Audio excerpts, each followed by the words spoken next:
All right, hey, peek this. And I think I made a video relating to this before a few months ago, where you really see people's true colors. But if you realize, in regards to P. Diddy, okay, Sean Combs, you all know who he is. You all know what he's facing. You know, you guys have been keeping up with Diddy from back, 1990, or maybe, in more recent times. But I want to say probably since the beginning. There's Uptown days. Have you realized that nobody from Uptown or from Badboy is really supporting him in anything like that?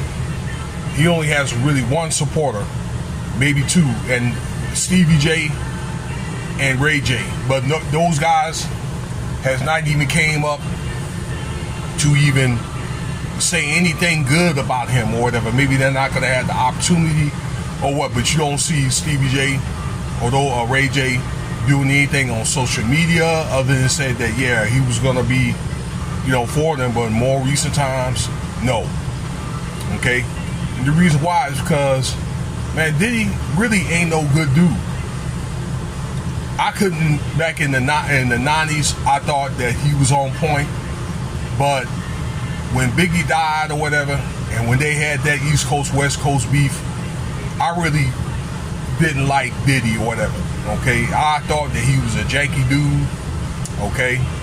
I side-eyed him after what happened out there in SUNY back in 1991. You know what I'm saying? It was almost to a point where, I was borderline going to just despise that dude, okay? And I just know, do know that he tried to make some strides or whatever. But let's just face it, y'all. The way that he treated his artists, like in Badboy and things like that, and treated them women like Mary J or whatever, like prostitutes and things like that, SEX workers. I mean, the way he did like 112, and those guys, Shine, and putting his hands on women and things like that, beating up, and all this stuff is surfacing, particularly like Kim. And I used to love Kim back in the day. It's like, how can anybody vouch for this dude or whatever? And now with this arrest and all that, he's got the whole industry, exposed. So people that want to vouch for him is not going to vouch for him. Cash out $Winston Spot.